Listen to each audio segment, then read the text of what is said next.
Good morning and welcome to our meeting today. Thank you again for showing up on a December 8th, the last month of the year.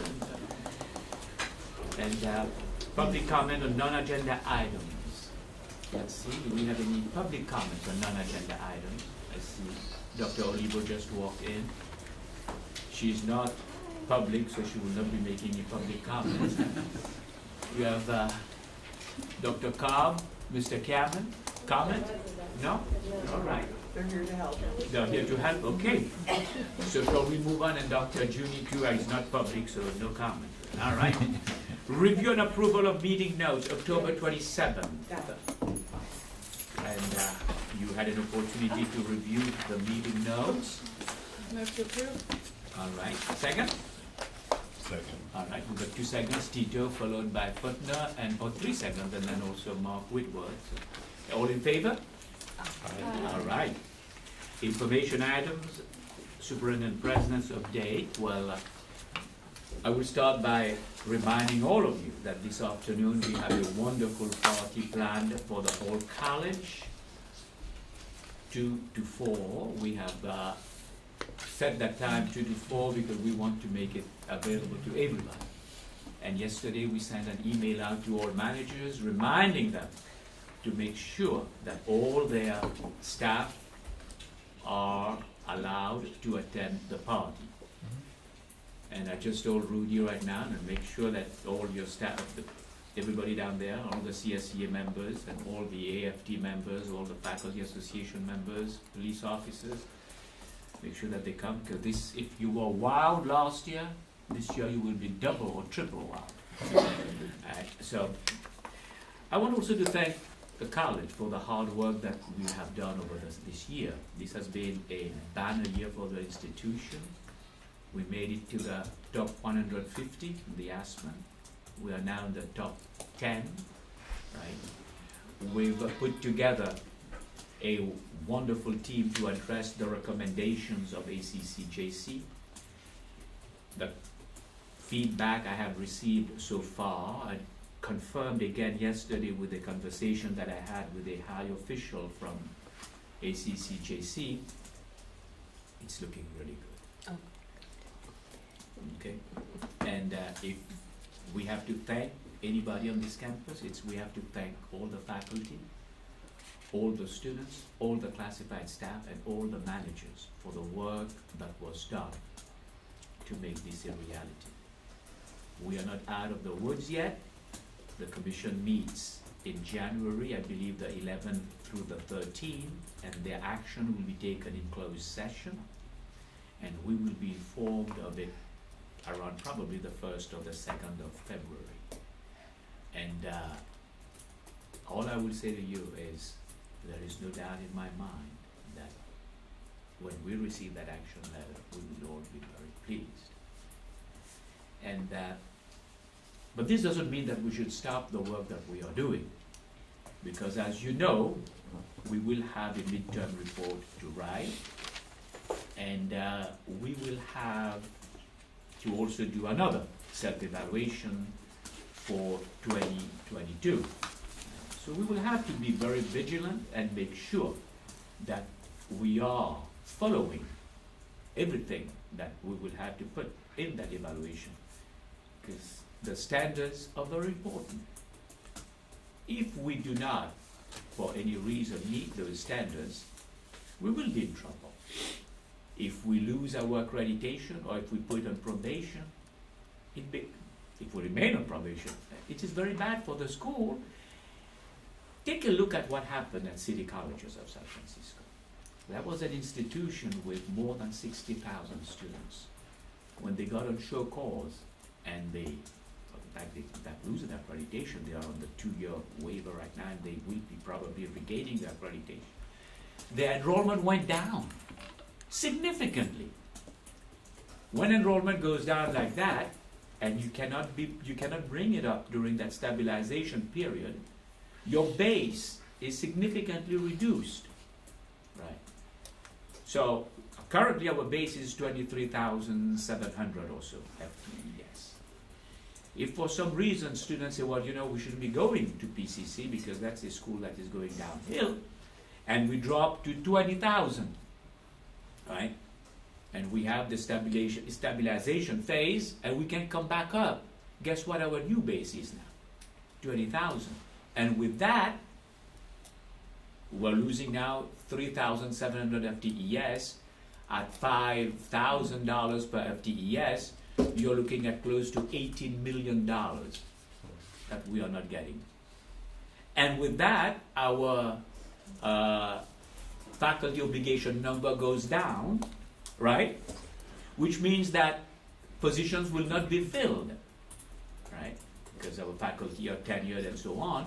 So we will have to keep what we have, but there will be problems in many areas. Let's say you have your instructor in your area in BAMS, for example, right? You have 2 or 3 instructors that retire, and those are single faculty department, right? You will not be getting full-time people to replace them, because I am sure that the number of full-timers we have will be above what the state would require to have for our faculty obligation number. So therefore, we will not be filling positions. I mean, we are $18 million short now. We can be hiring full-time people. You know? So that's very important. It is important that we, as an institution, we work together and make sure that we meet those standards and that we do everything. And we've done a great job at that at this campus. And you also know that I believe a lot in innovation and creativity, and I want the managers, the deans, the faculty, and the staff to feel empowered to do the work that they are doing. And you know that we've sent out an RFP to the whole college to put teams of at least 5 people, including a faculty, a manager, a classified, and a student, right?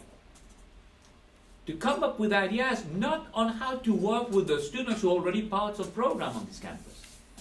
We have about 35% of our students that we know they come to class and then we never see them.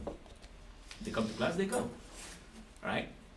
Now, that creativity, that innovation grant will be given to teams that can show how they are going to work with that specific group.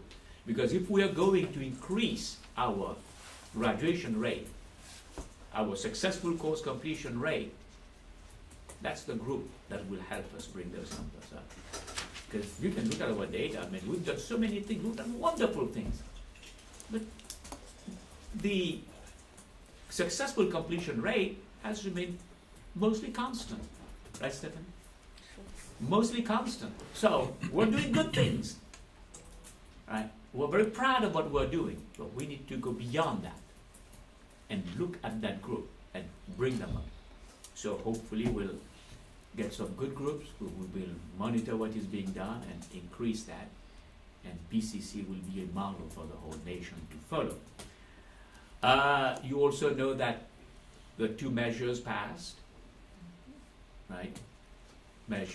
Proposition 51 and Proposition 55. We will be getting close to $61 million when the governor signs off on selling those bonds. Our staff is in communication with the Chancellor's office, and as soon as we get the word, we will be moving on that. And I have already directed Vice President Storti to work with faculty and staff to set up those committees on campus, and hopefully those committees will meet very early, starting January or February, and to start planning on what we would need to do to demolish the U building, what kind of planning we need to do, so that once we get the money, we have already had full college proposal that has been vetted by everybody with the leadership of faculty and staff on the shape and form that building will take. And as soon as we get the word, we are ready. We're not going to waste any time on that. Now, there are talks in Sacramento that there is a possibility that the governor will relent and sign off on selling the bonds, right? And if that happens, we should learn by July 1st as to how soon we can proceed. Rudy? I have a question. Those monies are only for U building, or is other projects involved in that? For U building. We have other projects there too, but the U building is the number one project for the state. So we have other projects Talking about there. that money. So we don't know whether the other projects will rise to the funding level. Okay. Okay, so that's where we are with that, and with the passage of Provision 55, that's $15 million guaranteed that will be coming to the college, okay? And also, some of the college chancellors and presidents are going to be working with the state chancellor's office to capitalize on international students for the state of California. The state of California has a very appealing, very attractive character to international students. We have the best weather in the nation, especially Southern California. Yet, we are not, when I say we, I mean the state, is not capitalizing on international students. International students, you find them going to other states, right? Even though USC, I believe, is number 2 in the nation when it comes to international students, we could do better than that, right?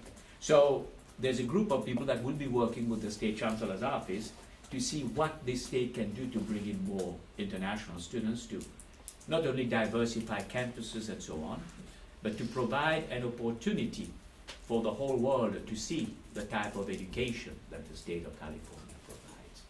Okay, so we're looking forward to that. And I saw your update yesterday, your newsletter was very well done, and thank you.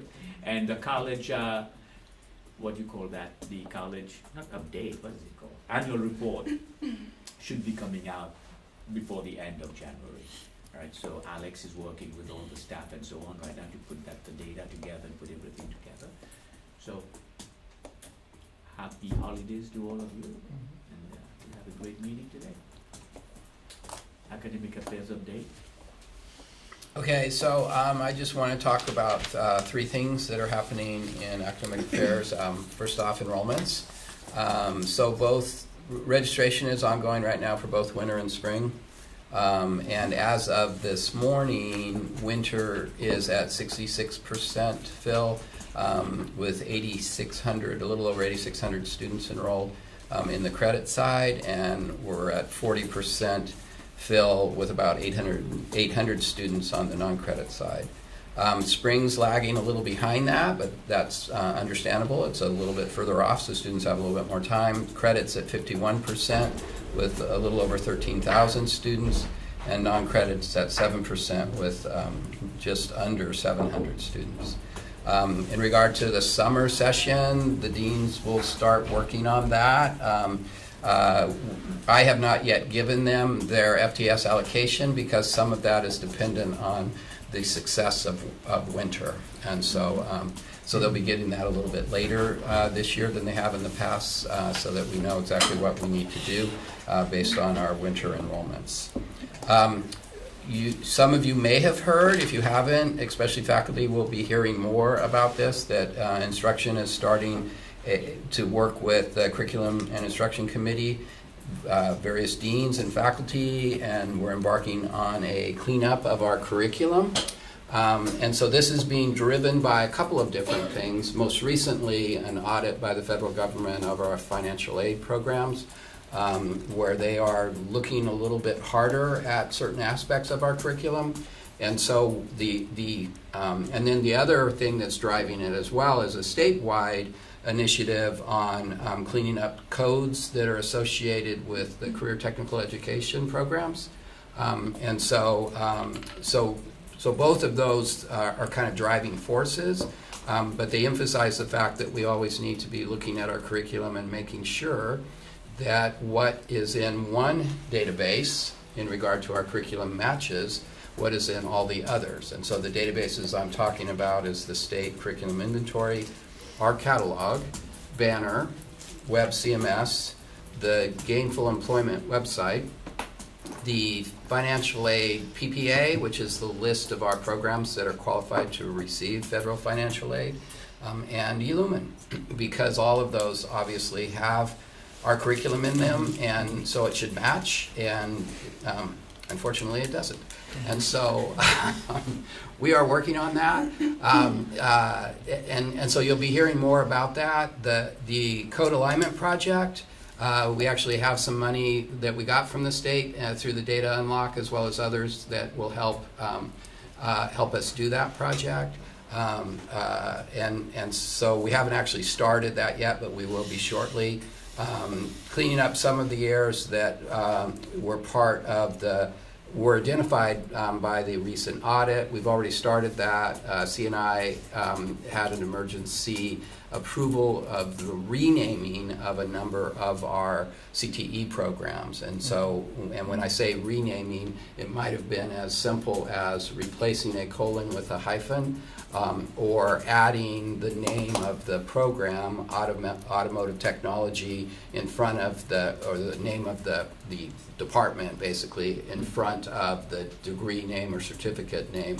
Because, for example, if you call something air conditioning technician, but you don't identify it's about cars, people might actually think they're learning how to fix the air conditioner in this building, and they're not. So the second part of that particular cleanup for the audit will be my office working with Alex in updating the gainful employment website, and then also working with manual and financial aid to update the PPA, or the financial aid list. And then there will be more of that to come. The other thing I wanted to mention, as many of you know, we are currently working on the Strong Workforce Program template. So this is a new project coming down from the state. And when I say new, I mean it's really adding on to the emphasis that the state has recently been putting on career technical education. We had Doing What Matters, and now we're adding to that the Strong Workforce Program. And the legislature basically approved $200 million to fund this program. They're changing it a little bit from the standpoint of how we're doing it, because they're calling it an investment as opposed to a grant. And so the emphasis of the investment is that they will provide to colleges, either directly to individual colleges or to regions, of which colleges will play a part in. So we're part of the LA Orange County Consortium. They're expecting that funding will have results, and so they'll get a return on their investment. And the push here really is to provide more and better trained individuals to work in our communities in the mid-range salary type jobs. And so we're in the process of putting that proposal together. There's been quite a number of people working on it, approximately a committee of about 40, and when I say committee, it's more an ad hoc group of about 40 people that includes managers and faculty. The deadline for submission of projects for the proposal is December 15th. We're expecting around 30 projects to be submitted, and then we have a group that will vet those projects and determine how to allocate the funding. And for this year, we have received $1.44 million, of which we've already received it. Richard's put it in the bank, waiting for direction on how to allocate it. And so hopefully we'll be allocating those funds shortly after the January board meeting. So that's all I have. Thank you very much. Student Affairs update. Hi, everyone. I just wanted to share some fall initiatives that we had in place, and thank you for your help in helping students fill out their transfer applications for the UC and the CSU. We're going to be reaching out to those two systems to find out how many of our students applied. We are also monitoring our status. So we're currently third in the state for transfer to the CSU and fifth for UC. And we, of course, always want to strive to be number one, right? So we're going to try and help our students get to that point. I also sent out an email to faculty and everyone to help us get the word out about early FAFSA application submission deadlines. So that is new. Applications are being accepted right now, so you can have your students do that. Let's say give them extra credit if they complete their final, and then also apply for FAFSA. We'd like to also invite you to join us in our high schools in the district. We sent out an email through Tamika Alexander, and we've had faculty join us at the high schools to help students apply for fall of 2017. And it's been very successful. Yesterday we were at Arcadia High School, and there were a couple of faculty who were there. The more of us that know how to help students apply, the better off we'll all be. And then also for student equity, this semester we launched a Student Success Center pilot so that we could have more coordinated efforts across the various tutoring centers on campus. Flex Day was successful. We made data available to faculty so that they could track their own achievement gaps. And so far, around 37 faculty have requested their own data. The UC Center for Urban Ed, we had retreats where 100 classified management and faculty participated. And then we launched our equity pathways. Those are going very well. For example, yesterday, around 10 faculty participated in an OER workshop. And then on Monday, around 15 faculty participated in a workshop to learn how to load their curriculum on iPads, and then students follow along and give feedback to tell the teacher, I don't understand this concept. They don't have to raise their hand and say it in front of everybody, which could be really embarrassing. We are also working with PR on logo and a tagline. And then the Director for Student Equity Search will begin in January. For Triple SP, we've got 10,000 student ed plans completed, and you can help students access those through Lancer Point. We hired 20 more counseling adjuncts, and we've placed them in the Student Success Centers across campus and Rosemead. But it's really difficult to get students to go to the various locations rather than go where they always do for counseling, which is the L building. So we really need to get the word out to students. We included our pre-assessment workshops in our steps to enrollment, and we're also in the process of implementing multiple measures so that when we have our 5,500 freshmen for next fall, that'll be in place. Counseling created a Facebook page, and we have over 400 students who follow it, which is excellent. Because in the past, we only have around 2 likes. Where the students, their own Facebook page, they have 11,000 users, and it's very active. So we created a social media counselor.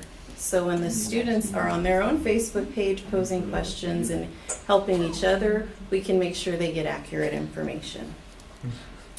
Last time we talked about creating a committee to help us integrate our Triple SP Equity and Basic Skills Plan, which we're required to do through the Chancellor's Office. And so since then, I've looked at the various components required for us to move the needle on student success. And so far, these are the 5 action teams that would exist under that structure. And I think that's on the agenda for next. This fall, we also implemented new technology for student success. We wanted to turn DegreeWorks around for all students to use on their own, but we needed to purchase a new server because the one it was on was acting very slow. So we'll launch that in the spring, and we'll need your help to get the word out. We also launched a product called Class Scheduler. This is where students can plug in when they work, when they babysit their younger siblings, and then it'll tell them what times classes are available in the openings they have on their schedule. We also did the first phase of Lexmark intelligent transcript scanning. So imagine if you've attended 3 other colleges and now you're coming here, you can bring those transcripts. We'll scan it in and it'll automatically read that information and populate your ed plan or your degree audit. We also implemented MoboMix texting to send reminders to students. And then campus labs and student life so that we can monitor and measure our student engagement. And then in the FYE, we implemented a new portfolio product called Portfolium. So we've been very busy, and hopefully all these efforts will lead to closing achievement gaps and increasing student Very success. good. Thank you, Dr. Oliver. Dr. Story, now you have to top those two. That's gonna be hard, but I'll try. Now, let's see. As you mentioned, Dr. Verdian, both Proposition 51 and 55 passed, and both have excellent news for Pasadena City College. With Prop 51, $9 billion will be provided for education capital improvements. That's K through 14. Of the $9 billion, $2 billion will go to community colleges. As Dr. Verdian mentioned, the first project on the list in the Chancellor's office for the community college share is the U building. So we'll definitely receive funding as soon as the governor approves the issuance of the bonds. So we'll receive $61 million for the U building. I'm hearing, there hasn't been a conclusive report as far as when that funding will become available. It could be as soon as July, it could be postponed for a couple of years, and it could be some time before we receive the funding. But I'm hearing news from the Chancellor's office that there's a high possibility that it will be released in July. So I'm keeping my fingers crossed for that. I'm actually attending a budget workshop in Sacramento in January, which will cover the January release for the budget. So it seems like we just finished the budget, but the budget development is a continual process throughout the year. So we'll get the preliminary look at the budget for 17-18 in January. With Proposition 55, that extended the income tax component of Proposition 30 for an additional 12 years through the year 2030. So what that means for PCC is $15 million that won't be eliminated from our budget. So it's good news in that we can count on that funding coming forward for the next 12 years through the year 2030. Although it's not new funding, it prevents the cut of about $15 million, which is good news.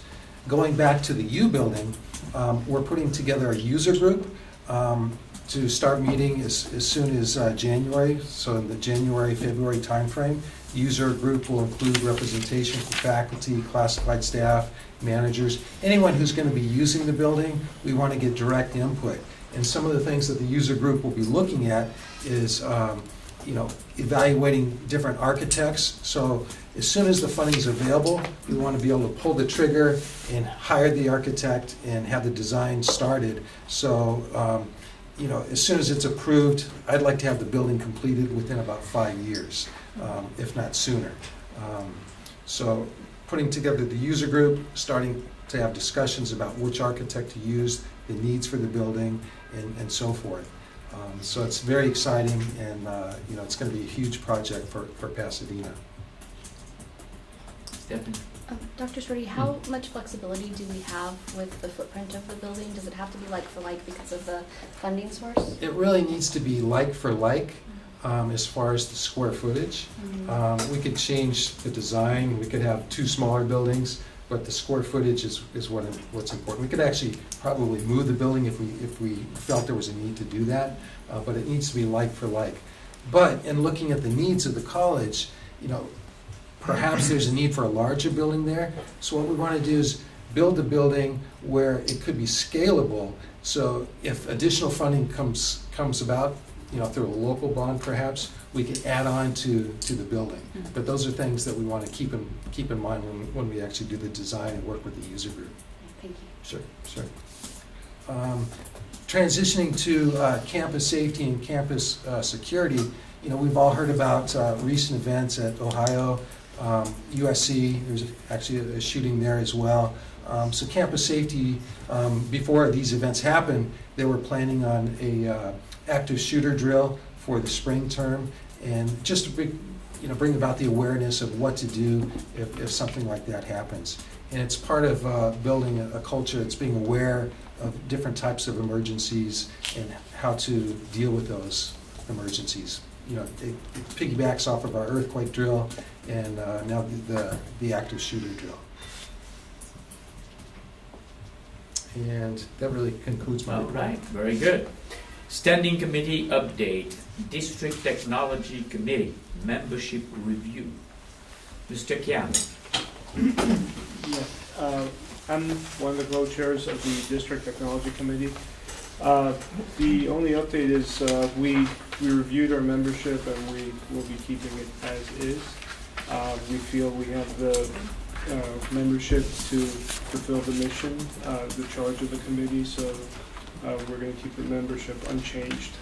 One of the things, though, that we are considering is how we would approach a more comprehensive technology review team. One of the challenges that some folks might be aware of is there's technology purchases that are happening, and we're working on developing a review process that's mentioned in the Technology Master Plan, which we'll get to in a few minutes. May I ask you, I'm sorry to stop you, may I ask you a quick question? Is it your purview to determine whether your committee should remain the same size or should increase? Or should it be that there is another body that will tell you that your committee lacks representation and that we need to increase it to improve college-wide representation? Huh? According to the guidebook, they can make recommendations, but Okay. if this committee decides they want to review it Okay. separately, they can do that. So then it's a recommendation then coming from Them. It's a recommendation Yeah, that to it's remain not the my same. personal Okay, all right, recommendation. okay. All right. Because I was listening, so I thought that, okay, thank you.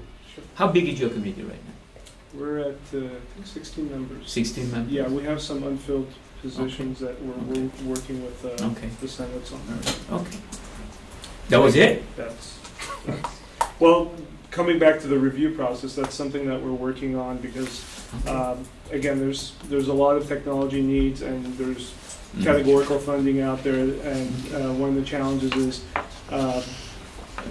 folks have in the past used funding to purchase technologies that may be duplicative of Okay. things that we already have. So we're developing a review process of Mhm. looking at what's being purchased and Right. to make sure that Right. it fits with everything else Uh-huh. that we have. I thought in the interim that any any technology purchase needed to receive approval from district IT, right? Because otherwise, to prevent that from happening until a protocol is developed, I thought we had that, my understanding, that's what it was. Or is that happening? It's not 100% right now. Because the message has to be very clear, because if you do purchase technology without approval of district IT, you can't expect district IT to service that and pay for expenditures that we shouldn't be making. Right? It has to be, you need to be able to receive approval from district IT that it is something that we can service, that we will service, and that we can replace if it breaks down, because we cannot see individual groups on campus creating needs that don't exist or creating expenditures that the district will have to incur because there was no college-wide vetting of the purchase of that equipment. Dr. Olivo. I was just gonna say, I know in our area, we meet bi-weekly with ITS Okay. to discuss these issues. Mm. And we've also hired 2 business analysts in order to assist in the IT area. But that is good, but are you making purchases that will cost us in the future? No. Okay, very good. Stephanie? When we do our annual updates, Yeah. we make technology requests in that Yes. annual update. Mhm. Who's looking at that? Do those That's what come I'm to the asking. committee? Where Like, do those go? Yes? yeah, where do those go? Where do That's those what I go? want to know, that because if we're Who asking the gets people. yeah, where's that prioritization? That should be a function of the technology committee, because they need to be able to look at those update requests to make sure that those update requests are appropriate for the college, right? Okay. And I can Dave, answer. Yeah, Crystal. Yeah. Crystal. Actually, what happens is after the prioritization list is the IT and facilities meets with the deans and Okay. goes over the list and the requests. Yeah. Footnote. Yeah, so I get that you made a request. on me, So quiet over there. Yeah, that's good, but I mean, there must be a higher level of body that, because I mean, And then it I'm goes not to saying the that it executive happens, committee. because I mean, when the IT person is meeting with the dean, there are many things involved in that. There is the close relationship that exists between the two parties, No, this Right. is in a dean's meeting. Oh, in a dean's meeting? Yes, Okay. IT and facilities go into a whole dean's meeting and Uh-huh. have this discussion on the prioritized Right. list. And then once that happens, then does it the goes to the- technology review committee have an opportunity to review and bless it before No, it from is there- recommended From there it for? goes to the executive Okay, committee. all right. Mark? I know this is very important because we just completed a survey of our membership as far as what they wanted to negotiate in the Uh-huh. upcoming negotiations. Right. And technology issues, for the first time, is very high. Uh-huh. So What does But I that did- mean, what technology issues? What does that technology constitute issues as? is just that they think we need to improve technology on this campus. And this was one of the top categories. Uh-huh. And this is the first time. Normally, it's typical salary Right, benefits. right. But this was the first time it kind of surprised us. We But were this is like, a good wow. sign. This is a very good sign. Yeah. I think in our technology meeting last week, we discussed professional development around technology too. We buy a lot and no one Right. knows how to use it. And, Mm-hmm. you know, every Yeah. Flex Day, the Canvas workshops are the first to fill, Mhm. but we only have a finite number of people that can run those, so. Yeah, when I get to the master plan, Right, there's okay. a heavy emphasis on Okay. training and support there. Right. So we need to be able to reach a good understanding as to where that final recommendation, as Dr. Oliver was mentioning, there is a meeting taking place between the two groups here. But whatever comes out of that, is it vetted at a higher level? And that's exactly Okay. the process I'm speaking about, Mhm. creating a more of a central hub that Right. not only looks at duplicative technology, but also factors like accessibility. Are we buying technology that is meeting 508 compliance? Mhm. Are we buying technology that's going to be handling student data, and is that going to Right. be a FERPA issue? So we have a draft of that process and the factors Right. that we'd be reviewing for in the master plan, Right. Appendix G, but that's kind of what we're tackling with. Once we have that information, is it the district technology committee that should be reviewing that? Is it a working group of the technology Right. committee? And so that's what leads back to the membership. So at this point, we want to keep the membership as is, but that's kind of what So we're the peer drafting. review is very important because Yes. we all want many things. We all think that we are doing very well. And that's why there is something called accreditation. Right? That's why there is peer review. So that's very important. So I'm glad that you'll be looking at that, and I thank you again for that. Yeah. Rudy? That's why it's so important when they come with a plan for the U building. Technology, it should be one of the most important parts in it. Oh, And how yes. we're gonna have everything Uh-huh. from power to all Right. these rooms, and Right. have everything in there, because Right. by experience, Yes. IT building Uh-huh. is how old it is, 5 years, and we changed everything in there because whoever came with these ideas, it was old times, Mm-hmm. and then the new people, new generations come in and wait a second, all these technologies, so Right. we Right. spend Like 2 weeks ago. thousands and thousands of dollars Right. in a Right. couple years to upgrade something Millions, that you was mean, not done thousands, millions, millions. millions. Yeah. Right. Okay. And with So- technology, we need to make sure that's compatible with our existing systems, and Mhm. also look at the total cost of ownership, which Right. is often That's very overlooked. important, the total Yes. cost of Total ownership. cost of ownership, to make sure that we're not looking at just the purchase of the unit, Right. but what's it gonna cost to maintain and Uh-huh. operate the technology Right. over its useful life. Mhm. It's always good, sometimes, oh my God, we just got the $750,000 to buy new technology. Yeah, great. And then what are you going to do after that, when that becomes obsolete after a year? Who will maintain that for you? I have another point about it, and I'm glad you brought it out, because there's been cases where they call me from offices that they have a new machine and they wanna install it, and when I get there, in the first place, the building don't have that kind of power.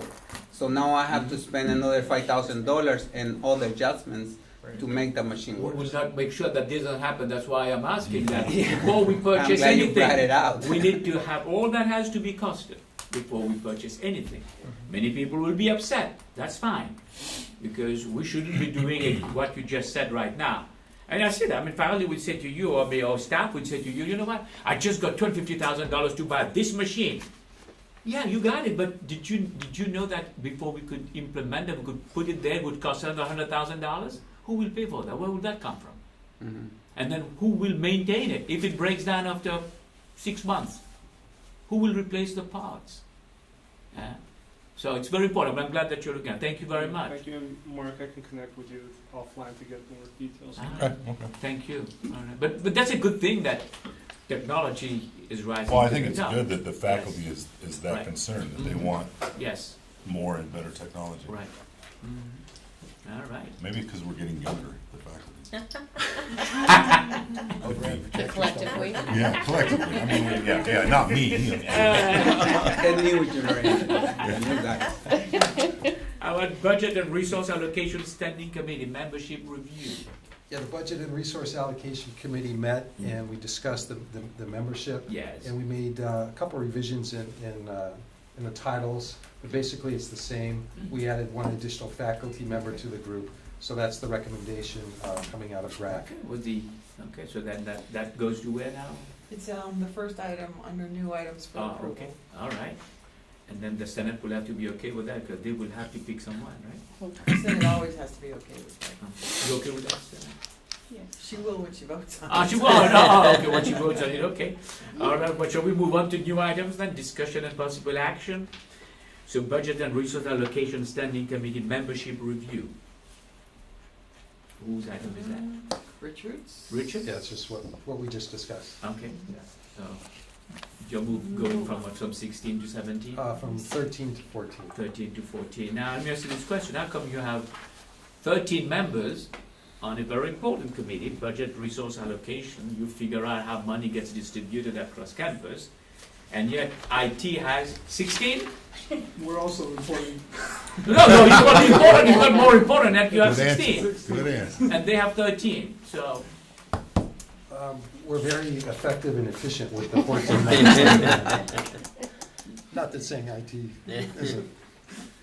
okay. So I wonder about the faculty and the expertise and what you need to actually function as a committee. Currently, all the members are faculty, but they're all union members. And I'm wondering if, do you need diversity? What sort of things are you looking for for this committee? Wasn't necessarily a union member. We wanted to select one faculty member from each group, from each representing each union group. One faculty Oh, that's member representing each classified. union No, that's group. classified. We Oh, only have one classified. union. So the three, so they've been Okay. appointed by the association, but currently all of the faculty who are appointed by academic senate are union execs. Okay. And, I think that the union should be deeply involved, but I think that they can communicate the information amongst themselves with maybe two members, and so I'm wondering with the additional vacancies, what you would need. Stephanie? Yeah, I think it's an issue that there's not a member of the Senate exec on there because Right. Now, correct me if I'm wrong, So be shouldn't in the all conversation. faculty appointments to committees be made by the Senate and not the faculty? They are. They are, I'm just saying that the people who sit. But why is the on faculty Yeah, appointed by one- PCC one- Faculty Yeah, Association? number 3 is appointed by. Why the is that association. why is it appointed by PCC Faculty This Association? is- Because my understanding is that all faculty appointments to committees are made by the Senate. How come we have one appointed by the faculty association? It's not that I'm opposed to it or anything like that, but that's what I'm asking. I mean, I just You want got to know. me. Huh? You got me, but I think it's a coincidence that they're all FA members because they're Right. appointed by the Senate. Right. They didn't get on there they got on there by being appointed by the Senate. Or maybe So- what it should say is that appointed by the Senate, but at least there should be, just like we say, that should be one representation, one member from Senate, one member from student services, one member from instruction and so on, and at least one coming from the union. Yes, Okay, probably that's what it should say. yeah. Right, okay. But I think now the co-chair is from the union, It's Danny.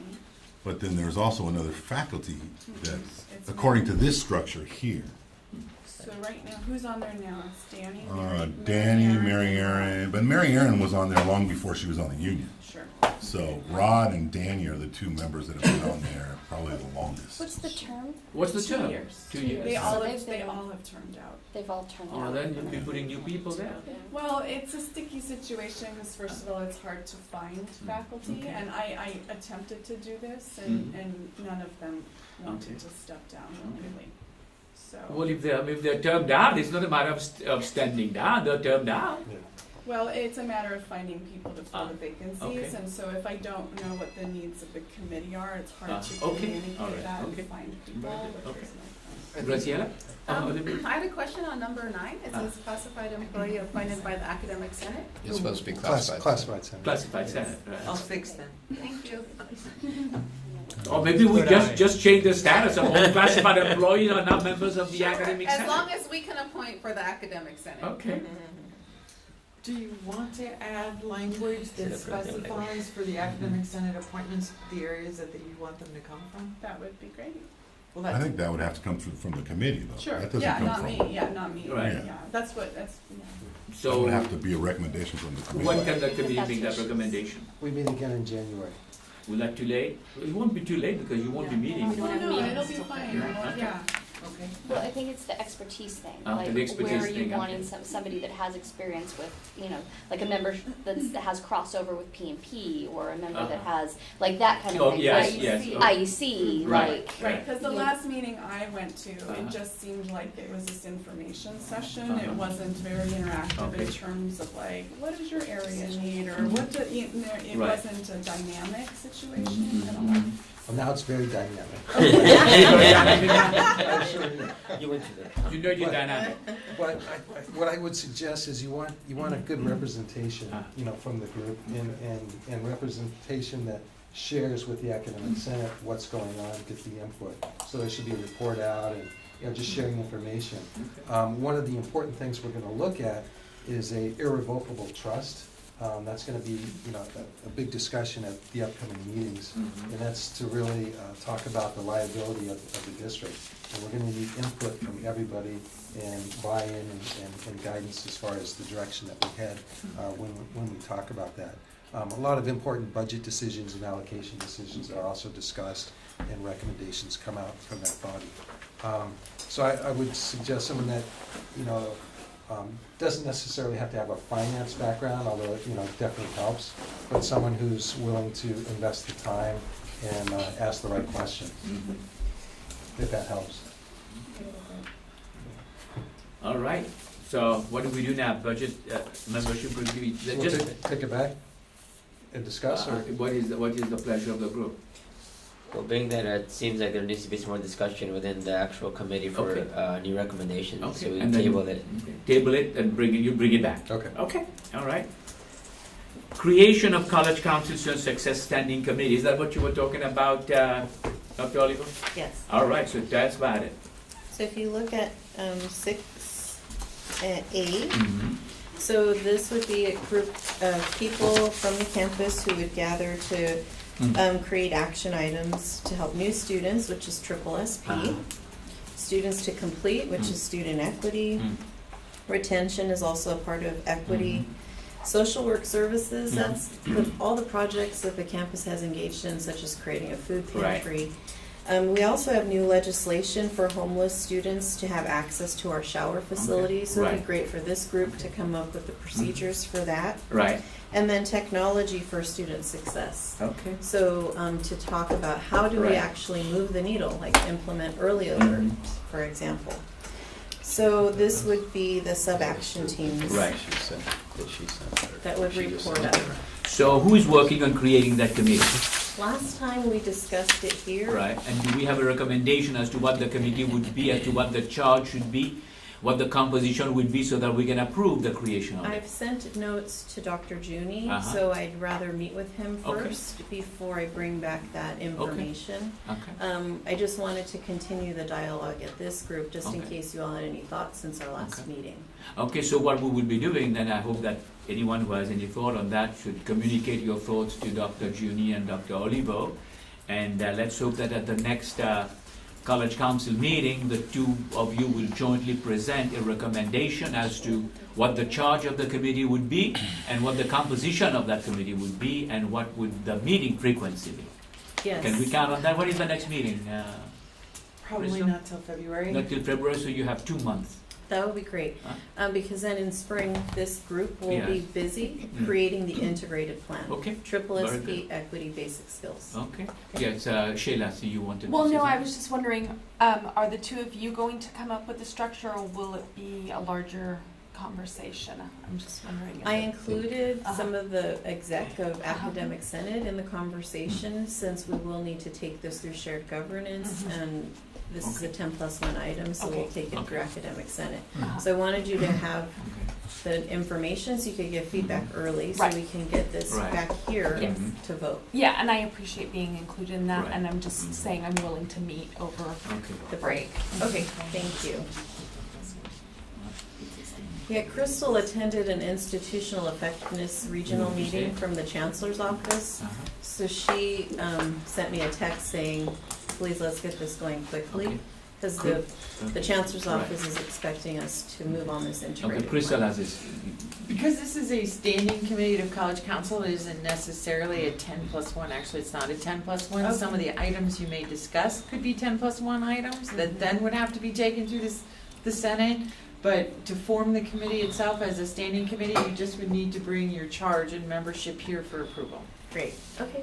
But that does not prevent the two of you from working with representatives from the faculty senate, classified senate, and the management association to give you feedback on how that committee would work. Absolutely, especially because the integrated plan itself, Uh-huh. the report itself will probably require Yes. Senate approval. Yes, I think I think it The chancellor's requires. office hasn't said, but the Right. equity plan and Okay. triple SP plan Right. did require the approval of the academic. So then we look forward to seeing the fruit of your labor in February. Thank you. All right. That's on good. No, that was great. It's great. I love fruit of your labor. All right, the college calendar, 2017-2018 college calendar. Dr. Junie. Is this a non-controversial calendar? Or is it a controversial calendar? I think it's non-controversial, but I don't know if my co-chair agrees. Okay, so it's coming around. None from us, anyway. I'll start real quick as you're all getting a copy of it. Lots of conversation. As you can see, it still says mock-up number 4. So at the last calendar committee, there were 4 versions of this that were being looked at. And after much discussion, and that discussion wasn't just at that meeting, there was a conversation that had gone on for quite a few meetings, and we sent out a survey. I visited Academic Senate. I was there not to discuss the calendar, but was involved with Academic Senate in conversations about the calendar for a couple of meetings. And actually, the other day I was at the Classified Senate meeting as well, talking about this calendar. And so, basically, on the June side, the summer, it was something that was already, so summer 17, it was part of this 16-17 calendar. It remains the same. What's the first change, basically, is when you get into August, there is a professional development day or flex day that's on the 25th of August, which is the Friday before classes start on the 28th. And Cynthia, you and I need to talk about Welcome Back Day, which Okay. probably should be on the 24th. So What's that? Welcome back to. the Student Success Day, sorry. It's this coming year. But Well, that day is not on this calendar. We don't mark it on this calendar, so, but in. that's in when the- you start in the the- new in faculty the- orientation and all that? No. Ah. Yeah, So That's we when can you, talk more about that after I go through it. So, There's student involvement day, and then there's flex/. Okay. and so the rest of fall is pretty much the same as previous falls. Some of the colors are different, and so fall basically ends on December 17th. That would be the last day of finals. And then the main changes occur on the January side of this. And so winter session for 2018 is a 6-week session. It starts on January 3rd and ends on February 13th. Spring starts on February 20th and ends on June 18th. Spring break is the April 16th through the 22nd. Finals, June 12th through the 18th, with commencement on June 15th. And the first day of summer 2018 is June 20th. It will be, we don't have August on that side, but that summer would end, basically the end date would be 8 weeks after that start date. So, questions? Yes. My only one is on November. I know it's just more of a veteran thing. Our Veterans Day is actually November 11th, but you have it listed here as November 10th. I'm guessing that's when we'll be commemorating it. That would be the day that, so Campus is whenever a federal holiday like that falls on a Saturday or Sunday, we have to take either the Friday or the Monday. Right. And that date actually is something that we received a list from the Chancellor's Office of when those required Can you just holidays put are. observed? Yes, or we something can. is- Yes, we can. I mean, I'm glad it's off because it's Marine So Corps we will be birthday, so- taking November 10th. Well, so no, we'll just add the words in the center description that Right. that's the observed Right. Veterans Thank you. Day. Sorry. Tito wanted to add, it's also the Marine Corps birthday. Which is the 10th. That is a holiday. Maybe one day, Tito, Write it in yours. you're already Oh, I- famous, one day maybe we will have a holiday named after you. Alright? Alright. If we add Marine Corps, we ought have to add every other division of the armed But forces. then you wouldn't have that. Yeah, Altamirano Day. Alright. Can we take the 12th also, like that we make it a long weekend?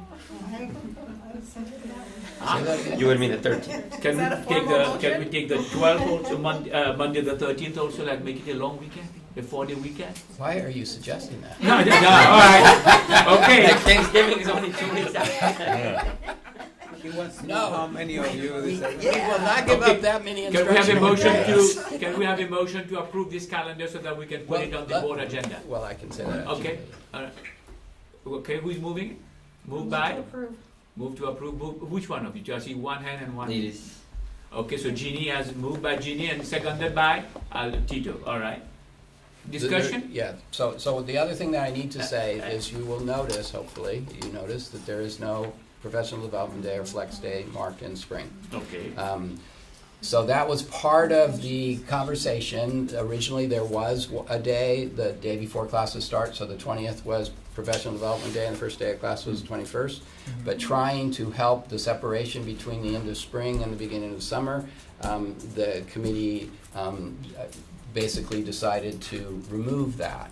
What I believe needs to happen is that College Council approve this, take it to the board, but then we will need to make an adjustment to the calendar by adding that flex day somewhere in the spring, Alright. the way it is right Let me now. ask you a question. How Or many we could. instructional days do we have in the fall of 2017? How many instructional days? No? Well, I mean, I can count the Monday Yeah, through that- Friday. yeah. The problem is that all the Saturdays that are also instructional days aren't part of that. I mean, And Pasadena City College has never marked those on the Well, I'm calendar. just asking how many instructional days there are in the fall and how many instructional days are there in the spring? If you count Saturdays, I mean, it won't make any difference because you're counting them in both semesters, so. Alright, so whether we count Saturdays or not shouldn't be an issue, but that's okay. You don't have to count that now. So what we could be looking at, I'm pretty sure the fall is longer than the spring. Since all of you are counting now.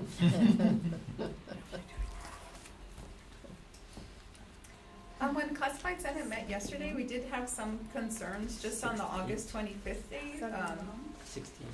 August 25th, 2017. August We just had 25th? some- Yeah, we just had some concerns because we were informed that there would be multiple events happening on that day, such as convocation, flex day, the welcome day. No, so they moved Welcome Day. I think Dr. Junior was discussing moving Welcome Day or Student Success Day, yes, to August 24th, the day before, and having Okay. Professional Development Day the 25th. Okay, So the 25th, there'll be convocation and flex. got it. So any faculty member who shows up on that day will get, what, 8 hours of flex? Yes. Okay. So we'll just have a shortened flex day, because typically we have like the majority of the day. Well, I mean, have, like, convocation workshops is and- part of flex, you get credit for that. for attending that, you know, when you show I up. think if classified is worried about participating in workshops, Well, you will give you the workshops in the afternoon. You will come to convocation. I know Okay, it'll be sounds good. difficult in student services since that's the day Mhm. before Classes, classes yeah. begin. So we may have to do what we did this semester, which is offer a day of workshops, Right. like we did at Pasadena. Okay. So, Awesome. That Yeah, sounds Dr. good. Dr. Judy. So the answer to you'll be your- consistent. yeah, so the answer to your question is in the fall, Uh. there are 76 instructional days, Alright. not counting Saturdays, plus one flex day, Okay. which is also considered an instructional Yes. day, so that's 77. Okay. Currently, in the spring, there are 77 instructional days, not counting Saturdays, Uh-huh. and so what I was saying Take is one of we them need and you'll to be equal. identify one of those Right. as the flex day. Right, so then you work with the I faculty was and gonna staff work and with the- identify the one day, and then those semesters will be equal, no one will complain. Because then they will have exactly 76 instructional days plus one flex day. And you were directing all the people. Oh, who no, I go to don't the direct, college believe me, I will that- not be that- directing. That no one will complain? Or- Well, because I mean, I'm pretty sure they won't, because I mean, already you have in this fall 26 instructional days, that is teaching days, 76. actual teaching, plus 76 one teaching flex. days. One flex. That's correct, That is the Not- August the not- 25th. not counting Saturdays. Right? August, yeah, and then in spring, the same thing. We will not That's be right. counting Saturdays in spring. We have this time 77 days, which is one day more. So we'll take off that one teaching day. We will have 76 teaching days, right? Yeah. And then that one day, you can call it whatever name you want. Ms. Stefan. When is the paperwork for the chancellor's office that identifies our dedicated flex days due? June, June, so we need to do this early, by. second week of June, I believe. So you'll have plenty of time to figure it out. I just have to voice my concern that we're approving a calendar without the flex days. Just it makes me just a little. Well, we can order that flex day, that day can be identified anytime. You're approving a calendar, you're approving the dates, right? With the understanding that we have in spring one extra teaching day that will be converted into a flex day. So make sure that we say that let the minutes reflect that, right? And I see we have union reps on this committee, we have Senate reps on this committee, right? So, and there are 77 teaching days in the spring semester, which is one teaching day more than we have in the fall semester. So we can make an amendment that this calendar is being approved with the understanding that faculty will work with the VPI to identify that one teaching day that will be converted in a flex day for the spring semester. Is that a fair? Well, then do we have to bring it back for approval? Well, We don't have to, we'll just bring that one day later on. You could just do a friendly You amendment. could do a friendly amendment, so We could do a friendly amendment Yeah. right now. So currently in the spring, there are, and this counts finals, there are 15 Mondays, 16 Tuesdays, 16 Wednesdays, 16 Thursdays, and 15 Fridays. And so the suggestion would be that we pick a Tuesday, Wednesday, or Yes, Thursday. yes, that's what I would do. It's a Friday the semester before, so typically we do the other. So it would be a Tuesday, Thursday, probably. But the Friday before is before school even starts, so. Right, and the campus is closed from what I see on this. So what if we did April 12th Right before spring break. or That's April 12th is what? That's the Thursday before. Spring break. Where is it? Where is our flex this spring? What day? March 9th. I believe. March 9th, okay. It's also the anniversary of the sinking of the Titanic, so we might want to. Let's Thank not you. sink. You crack me up. I mean, this statement is very different from the statement you made There's yesterday. nothing in March. Why Right. don't we just do it in March? March. There's nothing there.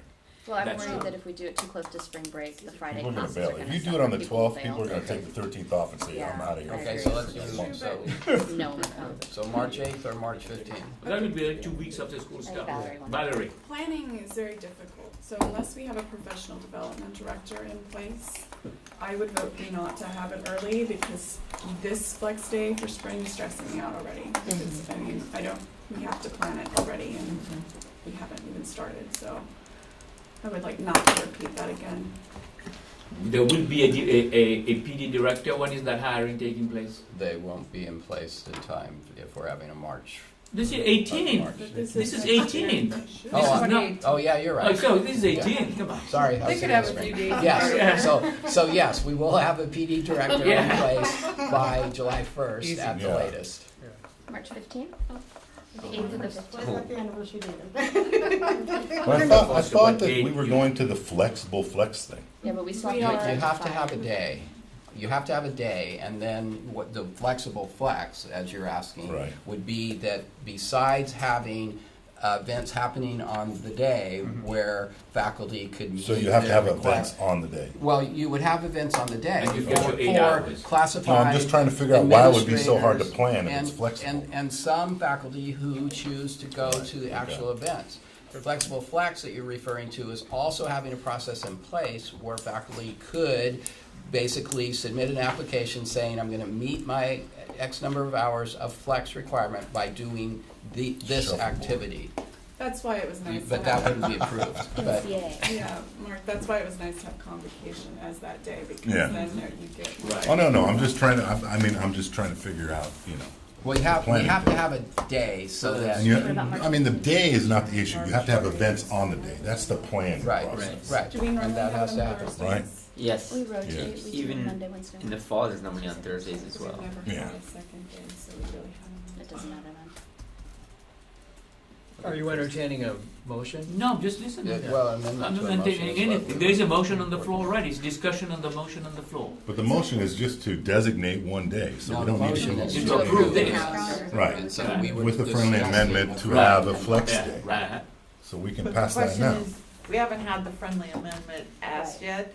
If you make the motion for the friendly amendment, you can just have the friendly amendment to designate a flex day in spring, or you can have a friendly amendment to designate March 15th as the flex day in spring. The Or eyes you of could have March.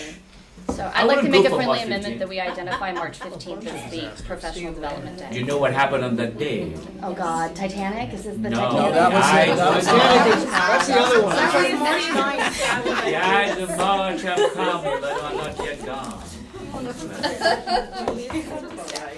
Why are you guys talking loud? Stabbing day sounds good to Get the you? 15. Well, we already have a Get the theme, fifth. so awesome. Does someone want to second March that one. friendly amendment? I will second that one. All right. All in favor? Aye. Aye. Thank you. No? Abstention?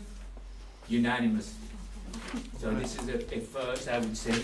Unanimous vote of approval, of confidence in the calendar. So that's March 15th. All right, Thank you. of Joanna's 2018. probably got like a whole file All of right. calendars. Okay, so, well, good, so you will, Dr. Judy, make sure that this gets prepared to, I will, all right? for the board meeting. BP 5500, Standards of Student Conduct. Unanimous in the class. Ms. Colrose, Oh, yeah, no. the policy queen. Ms. Cobb. Oh, you got Ms. Cobb? No, I bring All back. right. Dean Cobb. So I guess I'm just really here to answer questions. We redid I think the last time this policy was done, revised was in 2003. And so since 2003. You are correct. Yes. November 19th. Since 2003, there have been numerous changes in legal requirements regarding student conduct, practices and procedures and policies, and we really need to be in compliance with those because we are currently not in a lot of ways in terms, and also too, it kind of streamlined. I know it seems like a lot because there are 10 pages, but it actually streamlines and makes more clear our policies and procedures regarding student conduct. Some of the things in the BP itself was we didn't have a lot of the things that are legally mandated to be in there. We just had a statement for the most part, and our procedures actually had the things that were legally mandated to be in the board policy. So we just moved those over into the board policy, and they're pretty standards of practice, and they do comply with the law. And we can talk later about what's required and where we get dinged, and we get dinged quite often in our Clery reports and our financial aid audit because of our student conduct policy not being up to date. So, Very good. Questions for Dean Collins? No question? I have one question. Go ahead. So I get everything on the front, the first the page. policy, I'm wondering why the details that are listed 1 through whatever the last number is, 25, Mhm. are not in an administrative procedure as opposed to the board policy. Because we're required to list the things, in the policy, we're required to list the things a student can be found in violation of, In the policy. in the policy itself. Okay. That, And we had it in a procedure, but we don't need to duplicate it in a procedure, Right. that's why I put it in the policy. Yes, that's Because we're required satisfying. to have that in the policy. Dr. Jim. Yeah, I mean, That's so, why it's so if we're lengthy, yes. required by law, then obviously we have to do it. I mean, the reason why I was asking that is because it's the procedure Right. that you might more often change, and Right. it would be Right. easier if that's in an AP as opposed Uh-huh. to a VP, but Very good. can't do it that way. Yeah. All right. Move to approve. Any motion to approve BP 5500? Move to approve. Second. Second. All in favor? Aye. Opposed? Abstention? Very good, unanimous. AP 5520, student discipline procedures. Dean again. Cobb again? All Yeah, right. so this is what I was really referring to in terms of our procedures.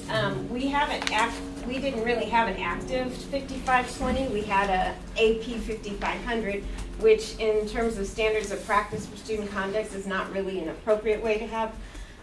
You have your procedures in the AP 20.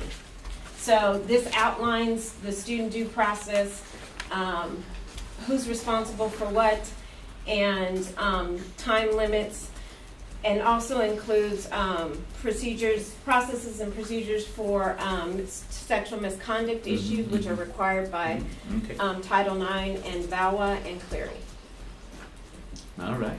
And And so as we you didn't, can see, we haven't updated this in quite a Uh-huh. while. yeah, and so Since 2003 as well, right? That's exactly 13 years and 13 days ago. there have been significant changes over the last 5 years in student conduct. You And disagree with me from what I see? Give me that look. It's just amazing, isn't it? Huh? This committee's amazing. It is? We Yeah, learn yeah. So much. It's actually more than 13 days. Well, why'd you have to ruin my day? Because you ask if I wanted to challenge you. But I've learned my lesson. I'll Challenge never ask you again. Cancel your trip to Vegas to Camp Collins. Yeah, that's it. All right, do I hear a motion to approve? So moved. Second, all right. All in favor? Aye. Opposed?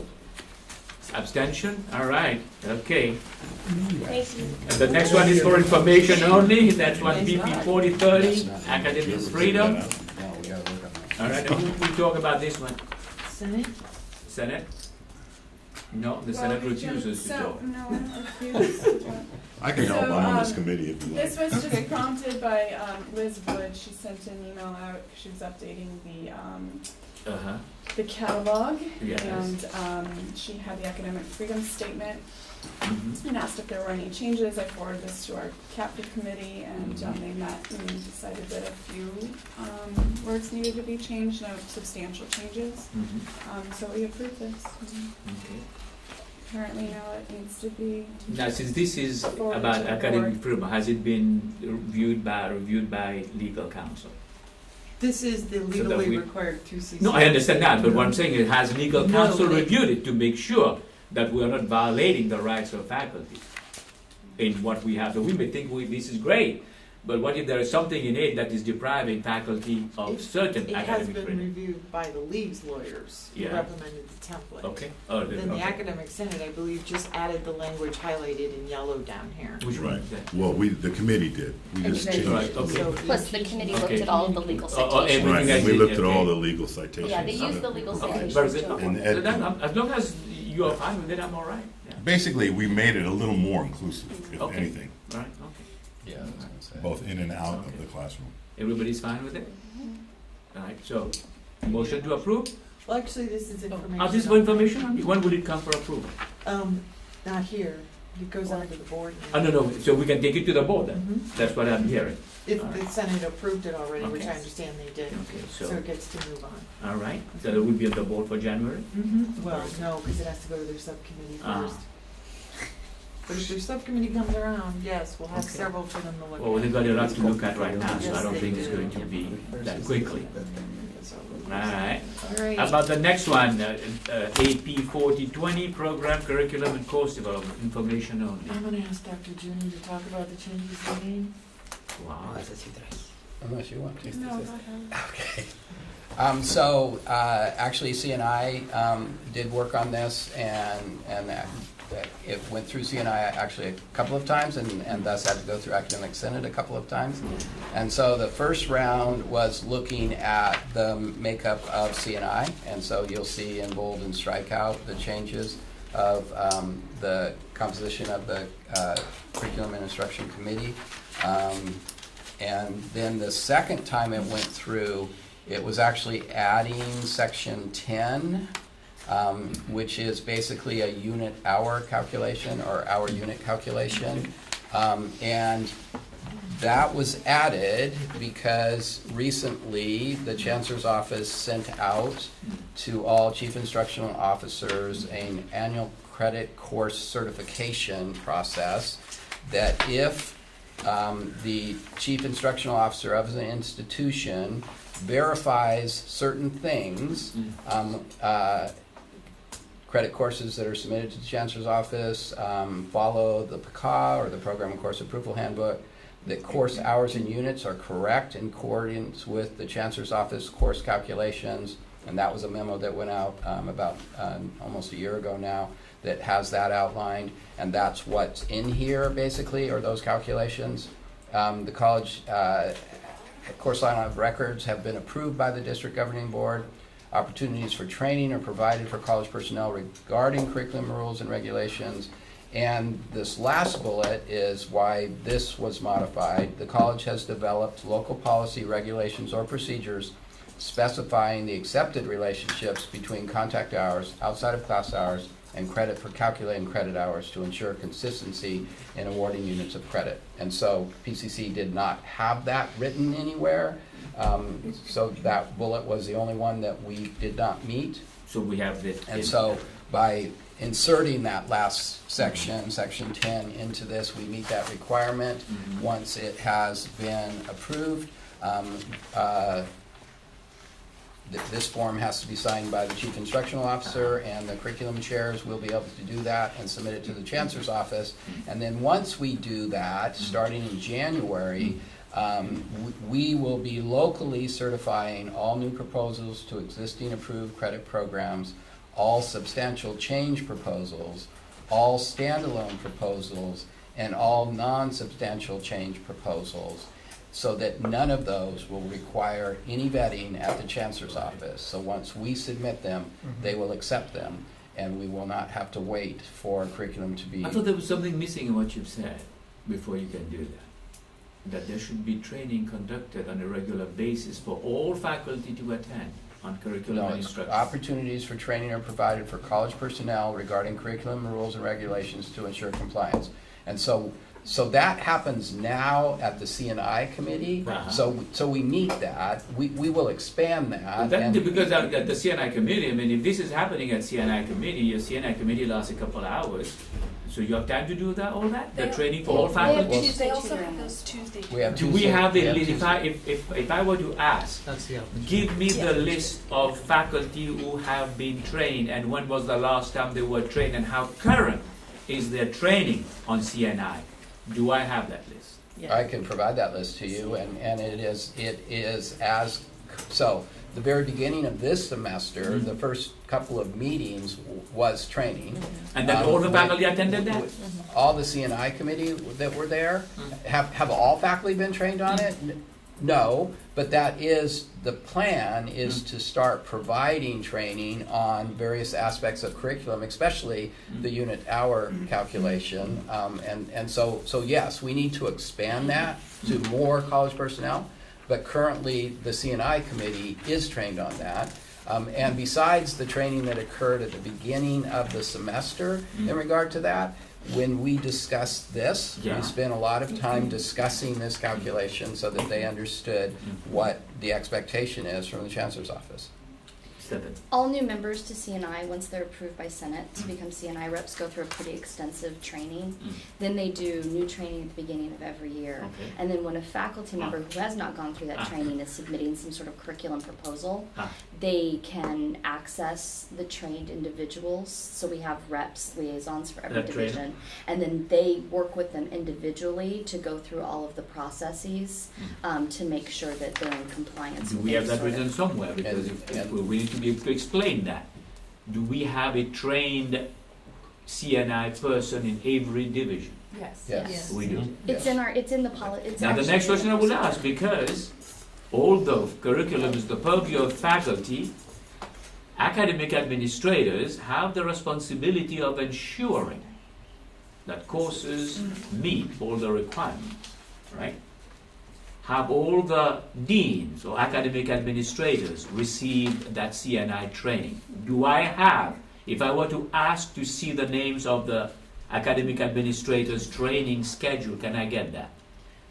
Dr. Verdin, I served on CNI for 6 years here at PCC. Mm. So the training that Stephanie described is for all members of the curriculum and instruction. Yeah, I understand that, but I'm talking about all the academic administrators, because not all of them are members of CNI. Right, there's two. So deans I'm that asking sit about all those academic administrators who are not members of CNI. Have they received the training? Because it is primordial that academic administrators who oversee faculty and who have curriculum, that they go through that training. So if they haven't, they will. They will? Yeah. Okay. Because that is very important that they go through that training, because they need to be able to go through that training. So I will ask at one point, not only for academic administrators, but I would also like to see the list of faculties in every division that have gone through training. Because it's important that if we're going to be writing curriculum, especially when it comes to the hours, that is a very, very contentious matter. I've seen it in many places. I'm seeing it here as well. It is a very contentious matter. Because why is my class meeting 4 hours a week and yet the students are getting only 1 credit? That is a violation of state law, of federal law, of everything you can think of. So it is very important that that training takes place so that faculty and academic administrators understand the reasoning behind why for 4 hours of class time they're getting only 1 unit. That is important. Yes. If it's a violation of federal law, why doesn't it just stop? Well, they are Like looking at just that. now, Yes, they are working on it. I mean, that they are working on making Why sure. isn't it? Well, that's what they're looking at right now, to make sure that we are. But that- it's not as simple as you just described it, because if it's a lab course and they meet 4 hours a week for 16 weeks, that's 1 unit. So a lab course is 4 hours a week. It could meet 4 hours a Right. week for 16 weeks. That gives you 64 hours, and if you divide that by 54, that gives you 1.2. And the way the Chancellor's Office formula works is that if it is 1 point some number less than 0.5, Right. it goes to the lower whole number, which would be 1. So you actually could even have more hours than that and Okay. have a 1 unit So now class, and that's okay. do all our academic administrators and do all our faculty understand that? Well, if they That's don't, important. I mean, this unit hour calculation, as I said, it came out from the Chancellor's Office actually it hasn't even been a year. It's been about 10 months. Right. Where they sent out a document that has been provided to every member of the Curriculum and Right. Instruction Committee. Right. If I haven't sent it to the deans, I will. That clearly, much Right. more clearly defines the way the unit hour formula works. And Right. it's, So you it's see, you- brief you- here. yeah. Here's a 1-page Right. description of it, The actual memo from the chancellor's office is a 14-page document that basically Yeah. points out the parts of Title V that drive each of these sections Right. and explains in more detail what the different, what's a lecture, what's a lab, what's an activity, Right. and how is this determined. And So you and see, it's a very complicated thing, and it is very important that all our faculty that are writing curriculum, especially if you have lab hours in that, recreational hours in that, right? That we're clear on everything. Would you like us to do an information presentation and send it, and then we could I think we offer a should. breakout Yes, session? at that Flex definitely. Day? That would So be a we great can- thing that we need to do, and I think we need to encourage every faculty member to. What do you think? One second, And Sheila. manager, and I think we could take that, we could Right. port that over into, They can create that yeah. presentation. It is very important that we all become conversant in that. Sheila. I do want to share that I know that the CNI committee is bringing this back to the Mhm. divisions. I've received 3 emails just this week Okay, from our very CNI good. rep about this topic Right. of the Right. unit. Yeah. Okay, well, thank you. I'm glad that you're all on top of that and that you make sure that now, this doesn't prevent classified staff or classified management from understanding how this works, because classified staff play an important part in that too. In your own division, I'm sure that you do help with putting the curriculum together. Okay? Well, thank you very much for that. So there's no action on that? Okay. All right, so now, before we go on to section 4. So, Yep. Yes. so on the agenda, it said possible action. But it says information only next to it. It's This one, purview it of says the Senate. information only next to it. It's purview of the Senate, we already approved it, Thank so it God goes for to the coming, board, thanks right? for coming to explain. This form is due December 16th. It's good, you're good. They know it's good to go now. I'm gonna stamp an approval date on it and post it. Okay, that's all I need. Thank you, Crystal. Does it go to the board? Well, this makes out. No, No, it's an AP. Oh, It's an AP, and AP It doesn't doesn't go Sorry. to the board, AP doesn't Sorry, go to the board. You're good. Okay. That tells you how good our committee is. We thought we had all that authority to approve, but we don't have to, and it is approved already apparently by Ms. Colrose. That's right, I just have to bring All it right. here for information. Now, before we go on to item 4, the things we discuss in this committee are very important. My question to all of you is, do you have an opportunity to take this information and share it with the members of the groups that you represent? You do? Okay, now it's important that we do that, because very often otherwise we just have all that great conversation taking place here, and yet that information doesn't trickle down to the membership of the various groups. All right. So all the items, discussion and possible action, goals for 2016-17. So those are our goals on that. You need a motion to approve. All right, a motion to approve. Motion. So, okay, Second. second, all right. The discussion?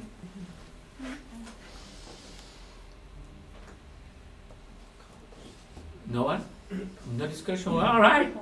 We'll call the question now, all right. So, do I hear a motion to, all in favor? Aye. Opposed? Abstention? All right, that was easy. That was a vote on calling the question. Oh, sorry. Did you call the question? Now you gotta do a vote on the motion. All right, vote on the motion now. Sorry. Everybody approving the goals for College Council? All in favor? Aye. Opposed? Abstention?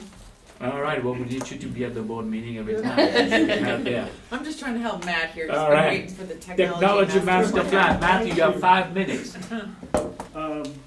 Okay, I'll try to go quickly. The technology master plan has been worked on for the last few years. It kind of the effort was revived earlier this year in February. And so the process to get us to the plan had at least 6 points where we've solicited input from the constituents. So that included a technology survey back in February. We developed the first draft that was posted online in August and solicited input from all of the college through an online form. We had 3 open forums, one at Rosemead, one at the Foothill campus, one at the main campus in September. And we submitted the second draft to College Council on September 22nd. We asked to solicit input at that point, and we got some feedback. We made some adjustments. And so at this point, we've developed a final draft that we've brought to the committee for approval.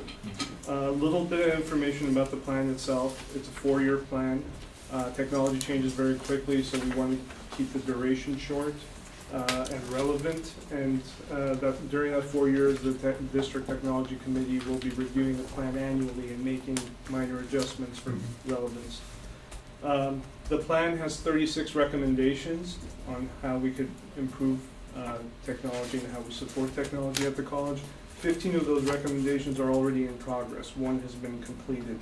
If one of the recommendations was submitting print jobs to office services through an online form, so that's making some adjuncts pretty happy right now. 9 of those 36 recommendations are probably going to capture what Mark mentioned, which is improving technology training and technology support. Technology is fantastic, but if you don't know how to use it effectively, you don't get the value out of it. 7 of those recommendations are regarding keeping the technology that we have current. We talked about the 3,500 devices that we have out there, computers, laptops. Our students study and instruction relies on that equipment, so we have to keep it current, and so we discuss how we're going to do that. And part of that is ongoing with the instructional equipment money that we've been working with Dr. Judy and the deans on. 4 of the recommendations deal with business continuity and disaster preparedness. We want to keep running in the core if an earthquake happens or a fire, flood, anything to our data center or our infrastructure. Students still need to register. We need to keep running. If that were to happen right now, let's say we're going to have an earthquake at 8.0. 8.0. Well, we're debating it afterwards. And then what will happen to the spring registration? It wouldn't matter. Well, Make it 7.0. Okay, there you go. 7.0. What will happen to registration? Let's say this building is gone. It collapses. If power were to be interrupted, our servers would become unavailable to students So after then, about an hour. If there were, I'm not going to get into the details of how you can take us down, but if there were other more local issues such as fire or flood, those would be a lot more painful. And so one of the recommendations. So if I understand what you're saying, we don't have business continuity right now. If an earthquake 7.0 were to strike and our registration building goes down and our server goes down, we're done. We might as well close the campus. We have a plan to bring it back together. What we're talking about. How long will it be? Depending on the disaster, it could be hours or it could be weeks. That's Wow. That's the. So we do not have a business continuity plan. A business continuity plan is general for the Dr. Oliver wants to come. Well, I just think, looking at cloud-based solutions so that we don't have physical servers. Or we do have an off-campus server, right, in Utah? No? The data that we have is stored off campus, but it doesn't mean that if our infrastructure were to be shut down right now, that backup offsite is going to take it. But we're going to get there very shortly, and so we're. Well, let's say student X is registering from home, and the calamity happens right now, right? And our server is gone. Do we have an automatic connection to what Dr. Oliver was saying to the Utah? That's a project we're working on right now. So our co-location, rather than building another data center that Rudy has to provide us a whole lot of power for and generators for, is going to be actually in the Amazon cloud. So the Amazon cloud. The word that you'll be hosting it in South America? Well, they have. No, I'm sorry. Amazon, the company that most people buy stuff from. Oh, the God, yeah. Sorry, I was thinking about physical location. This is in India. I thought you were doing something of that. Also, it's a very romantic notion. Okay, all right. They've gotten very good running data centers in the line of business that they've been doing, so Okay. they are the leading provider of data center services. So we're gonna put something in that effectively, if something were to happen, our outage would be less than an hour Okay. if noticed at all. All right. So But you know what, all of that would be dependent on what happens to the city of Pasadena and the state of California, and it doesn't matter how prepared we are, if Pasadena is gone, we're, Yeah, but we are expected to have a business continuity plan. I mean, because if I go by what you just said, Mark, when Katrina hit New Orleans, I mean, what's the name of that? Tulane, I believe. Tulane, Was it? yeah. Tulane, right? Tulane. Tulane was completely gone. Yeah. But yet, they came back, all right, within days. well, I think he's saying we could come back, but we would Right. have to have something to come back to. Right. Right. So we'll have something to come back to? That's up to the That city of comes to Pasadena. the general State of business California. continuity plan. The scope of this is talking about our technology infrastructure, how we would keep that running. But yes, the question comes to the Right. a more general, which we're working with Dr. Storti and others. But what about the students who were here and who are still going here? What would we be doing with them? About their transcripts, about them continuing their education? Again, that Ah. comes back. Yeah, as far as systems and servers, we would have it covered. But We would have it as covered. far as a more general, our facilities, Yeah. that comes back to a more general business continuity plan for Right. the institution, which Right. which is beyond the scope of this document. Anything else on the master plan? Yep, that's it. Yep, Any the questions? blues, technology blues. I think that's like, isn't that the closing theme to this meeting? No, I'm sorry. I'd like to make Hey. I'd like Do to we- make a do we have motion to to approve? approve the technology master plan. Okay, I second that motion. all right, all in favor? Aye. All right, Thank you. opposed? Abstention? Very good, all right. About BPAP 3900, time, place, and manner. Okay. Dean Cobb, I see you standing up. Dean Cobb is here. We realize that this is a semi-contentious issue, controversial. Yeah. I asked Dean Cobb if she would please provide us with some additional information on time, place, and manner and how we would use it on this campus. And so she provided the one-pager, which I see here, and Right. if you have any questions for her, I'm sure she would love to vet them. That's an answer. I'll respond, yes. We have, questions. Well, Dean Cobb is an expert in that matter. She will be on a panel tomorrow at Cal State Long Beach on time, place, and manner. So, I do think it's an important document. Very important for us to have one rather than not have one.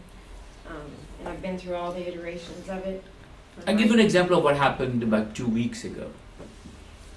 There were two competing clubs in the quad. Right here, one was there and the other one, they both were trying to out loud is not a verb, but what is it? Be louder than. They were trying to be louder than the other group. Compete. Right? One was the Global Club and the other one was the Chinese Cultural Club. Right? Oh. Just to give an example. Oh, yeah. I They remember. were right here. You, Tito, Yes, am I wrong in remember, that? Yes, no, Huh? that was And then each group was trying to be louder than the other group to show their power. Microphone. It was Yeah, it was. very entertaining. Wasn't that during the college hour? That was during the college hour, right? Yes. I think so, It's yeah. no different than these knuckleheads right now, getting ready to blast music from One 12 hour. to 1. But, So- yeah, so Yeah. and we Yeah. could have, anyway, in that regard, moved one of them to another part of campus. But it's Okay. really for the entities, when we have our campus groups on campus, and we have other entities come on campus, and we have no control over whether they disrupt what's already been reserved by our campus entities.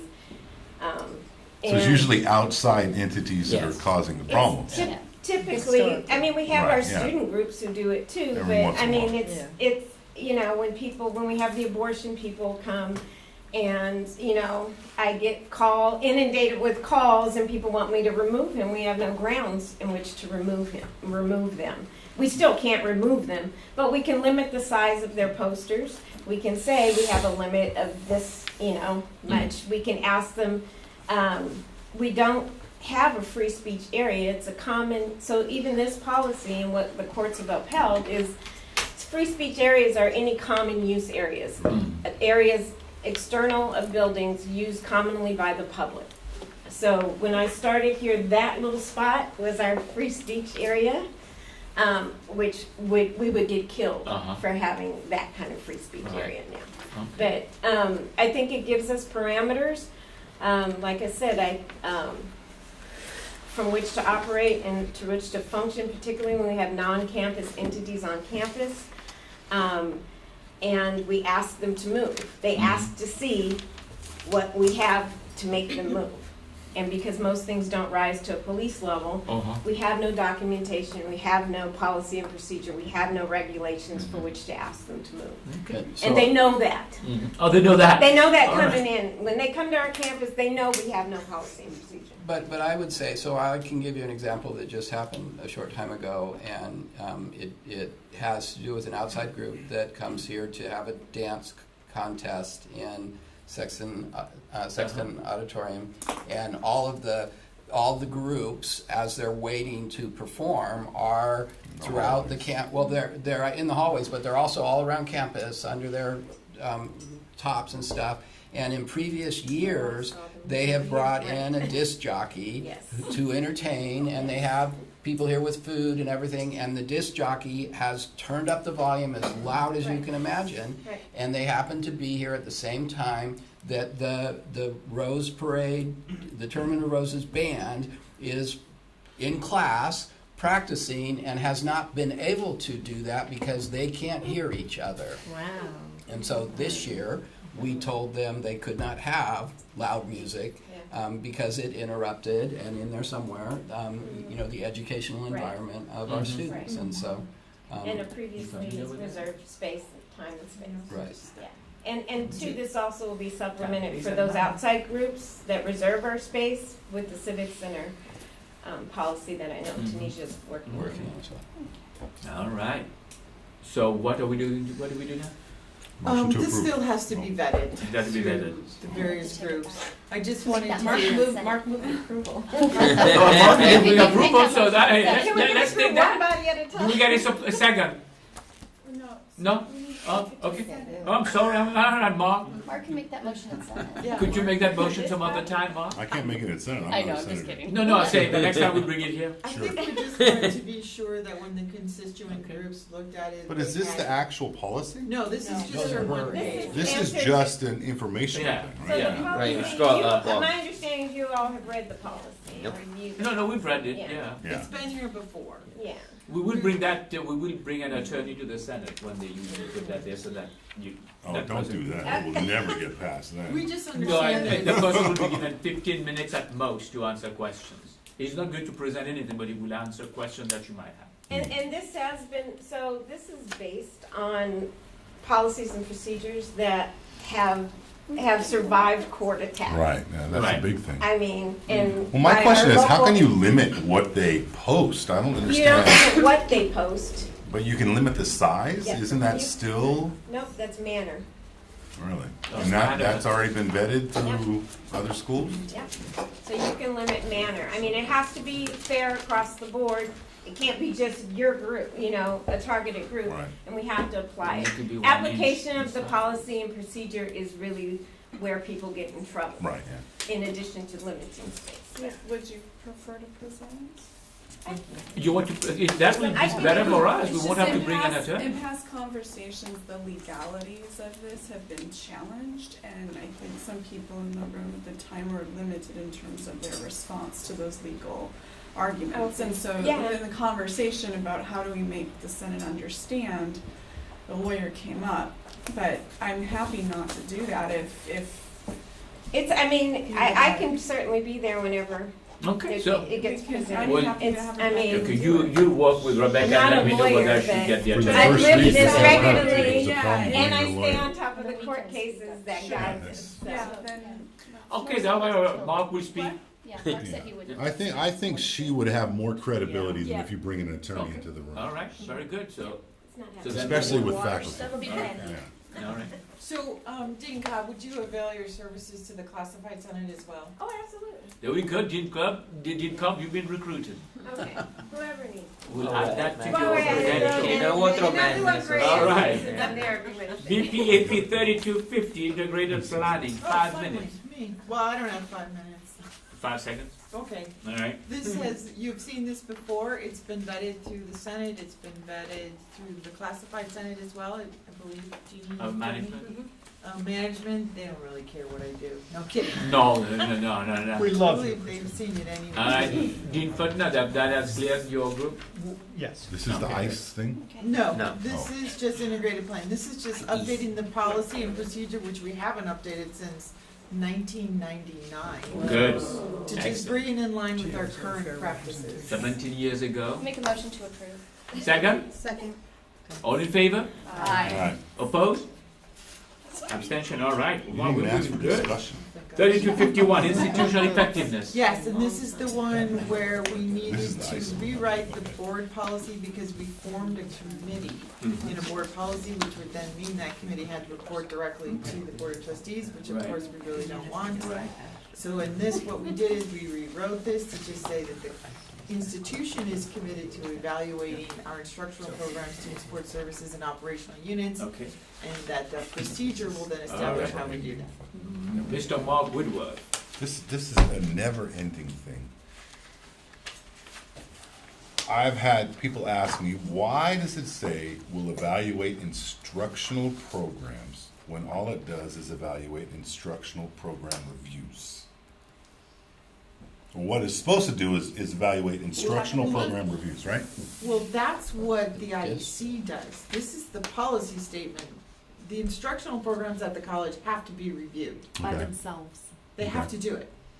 So what does is actually takes it sort of. So this is not the institutional effectiveness No, committee no. that does this? No. That was Okay. taken out. Good. That- All right. That's That's what we what's took out. happening, is the Okay. IEC is being removed from this Got policy. it. Now I have Got an it? answer for Yeah, these this is people. programs Alright. reviewing themselves Got it. and then getting feedback from Move the to IC approve. on the review. All right, we got a motion to Second. approve. Second. We got a second. Discussion, all in favor? Aye. Opposed? Abstention? Good. Announcements. Sorry. I'm gonna go Everybody back. wants to leave, you want to announce Yeah, I just something? want to say one thing, which is that part of our issue at this campus has been communication, so I'm just going to ask everybody as representatives of constituent groups to please go back to your committees and report everything out that we did today, because we actually did a lot. So please report back and let everyone know what happened in college council today and the progress that we're making. Thank you for reinforcing what we just said. That's very good, all right. Anything I else? have an announcement. Anybody who's hungry, you can go to Circadian right now and eat. You don't have to be a faculty association Circadian. member. It's open to absolutely anybody at all. What's for lunch? It's Stone Grill or something. Stone Fire Grill. Oh, the pizza.